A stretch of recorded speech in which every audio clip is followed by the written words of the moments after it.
तुम्ही अभिनेत्री व्हा आणि उमेदवारी अर्ज भरा. सुषमा अंधारेंना सुशांत शेलारांचं प्रत्युत्तर. मान अशी तशी म्हणत दिवचलं. राज्यात एकीकडे विधान परिषद निवडणुकांची रणधुमाळी सुरू असताना दुसरीकडे चित्रपट महामंडळाच्या निवडणुकीत राजकारण शिरल्यानं आरोप प्रत्यारोपांच्या फैरी सुरू असे आहेत.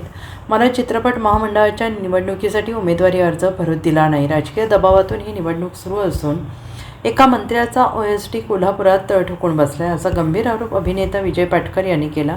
विजय पाटकर यांच्या आरोपांना विरोधी उमेदवार मेघराज राजे भोसलेंनी उत्तर दिलंय. मात्र शिवसेना उपनेत्या सुषमा अंधारेंनी आज पुन्हा आरोप करत या निवडणुकीवरून टीका केली. त्यावर आता अभिनेता सुशांत शेलार यांनी पलटवार केलाय. तसेच विजय पाटकर यांच्यावरच भ्रष्टाचाराचे गंभीर आरोप केले. विजय पाटकर यांच्यासारख्या अत्यंत ज्येष्ठ अभिनेत्याला सुद्धा अर्ज भरण्यापासून रोखण्यात आल्याची माहिती मिळते, जे अतिशय गंभीर आहे. नेते अभिनेत्यांसारखे वावरतात तिथपर्यंत ठीक आहे, पण नेते अभिनेत्यांचे हक्काचे कलाक्षेत्रही बळकावत असतील तर मात्र दुर्दैवी आहे, असं म्हणत सुषमा अंधारे यांनी या निवडणुकीवरून शिवसेना पक्षातील नेत्यांवर टीका केली. आता त्यावरून शिवसेनेच्या सुशांत शेलार यांनी प्रत्युत्तर दिले. चित्रपट महामंडळ निवडणुकीच्या पार्श्वभूमीवर अभिनेता सुशांत शेलार यांनी महामंडळाचे माजी संचालक विजय पाटकर यांच्यावर गंभीर आरोप करत जोरदार टीका केली. विजय पाटकर यांचे संचालकपद न्यायालयाने रद्द केले आहे. त्यांना अर्ज भरू दिला नाही. एका मंत्र्याने अर्ज भरत असताना दबाव टाकल्याचं त्यांचं म्हणणं हे चुकीचं आहे, असं शेलार यांनी म्हटलंय. तसेच विजय पाटकर यांनी खोटे आरोप करू नयेत असंही ते म्हणाले. विजय पाटकर यांच्या कार्यकाळात मानाचा मुजरा कार्यक्रमात भ्रष्टाचार झाल्याचा आरोप शेलार यांनी केला आहे. 15 ते 16 लाखात होणारा कार्यक्रम तब्बल 57 लाख रुपयात करण्यात आल्याचा दावा त्यांनी केला आहे. तसेच ऑडिटमध्ये 10,78,000 रुपयांचा फरक आढळल्याचं त्यांनी म्हटलं आहे. गेल्या 10 वर्षात चित्रपट महामंडळाच्या माध्यमातून त्यांनी इमारती उभारल्या आहेत. मागील 60 वर्षात न्यासाने खर्चावर नियंत्रण आणण्यासाठी प्रत्येक खर्चाची माहिती देण्याच्या सूचना केल्या होत्या. त्यामुळे आता काही विकासकामे तात्पुरती थांबवली होती, असंही म्हटलं आहे. तर अभिनेत्री नीलम शिर्के या सुरुवातीपासूनच अभिनय क्षेत्रात कार्यरत असून त्यांना निवडणुकी लढवण्याचा पूर्ण अधिकार असल्याचं शेलार यांनी म्हटलेलं आहे. असा की बऱ्याचशा लोकांनी सांगितलं आहे की आता कुठल्या तरी मंत्र्याच्या दबावामुळे त्यांना फॉर्म भरता आला नाही. मी स्वतः शिवसेनेमध्ये आहे आणि मला असा कुठल्याही प्रकारचा दबाव आला नाही आणि मी राजकीय पक्षाशी संबंधित आहे. मला कुठल्या मंत्र्यांनी फोन केला नाही, किंबहुना माझं कुठलंही पॅनल अजून ठरलेलं नाही. त्याच्यामुळे जर का दबाव आणायचं झालं असतं तर मलाही आणता आला असता, म्हणजे माझ्यावरही आणता आला असता. पण मी स्वतः गुरुवारी आलो, कारण मला महामंडळामध्ये काम करण्याची इच्छा आहे. मी स्वतः आलो, स्वतः मी माझा अर्ज दाखल केला. जर का पाटकर साहेबांना त्यांचा उमेदवारी अर्ज दाखल करायचा होता, त्यांना महामंडळाविषयी इतकी कळकळ होती, इतकी तळमळ होती, तर त्यांनी स्वतः येऊन अर्ज दाखल करायला हवा होता. त्यांना कोणी रोखलं होतं का? त्यांना कोणी किडनॅप केलं होतं का?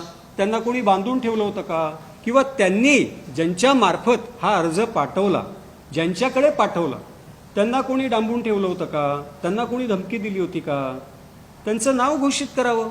कुठल्या मंत्र्यांनी दबाव आणला, कुठल्या मंत्र्यांनी फोन त्यांना केला, हे कॉल रेकॉर्डमध्ये त्यांनी दाखवावं. असाच कुठल्याही मंत्र्यावरती असा त्यांनी आरोप करणं, मग तो आमच्या पक्षाचा असेल, भारतीय जनता पार्टीचा असेल, राष्ट्रवादी काँग्रेसचा असेल, कुठल्याही मंत्र्यावरती आरोप करणं चुकीचं आहे. जर का कुठल्या मंत्र्यांनी कॉल केला असेल, कुठल्या OSDनी कॉल केला असेल, तर त्यांचं नाव घ्यावं, कॉल रेकॉर्डमध्ये त्यांचं हे दाखवावं, प्रूफ दाखवावं.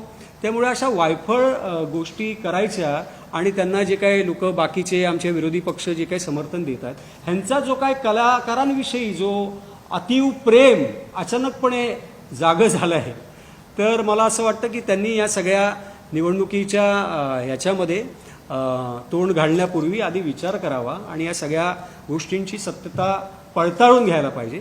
राहिला विषय आमच्या नीलम शिर्केंचा. नीलम शिर्के या आमच्या नाट्य परिषदेच्या सदस्य आहेत. त्यानंतर आमच्या बालरंगभूमी जी आमची हे आहे संस्था आहे, जी नाट्य परिषदेची संलग्न आहे, त्याच्यामध्ये त्या अध्यक्ष आहेत. त्यानंतर 30 ते 35 वर्ष ती मुलगी अभिनेत्री म्हणून काम करते. मी लोअर परेलमध्ये राहतो, ती लालबागला MD कॉलेजला एकांकिकेपासून सुयोग्य अशिमीमधनं तिचा नाटकाचा प्रवास मी स्वतः पाहिलेला आहे. आज गेली 2 वर्ष ती बालरंगभूमीचं काम इतक्या जोमाने करते आणि तिला जर का अभिनेत्री म्हणून वाटलं असेल की मी चित्रपट महामंडळामध्ये जाऊन माझं योगदान द्यावं, त्यात काय चुकीचं आहे? त्याच्यामध्ये ती कुठल्या मंत्र्याची पत्नी असण्याचा काय संबंध येतो? तिला हा अधिकार नाही आहे का चित्रपट महामंडळाची निवडणूक लढवण्याचा? आणि त्याच्यासाठी सरकारी यंत्रणा कामाला लागली हे असे तथ्यहीन आरोप करण्यामध्ये काहीच पॉईंट नाही.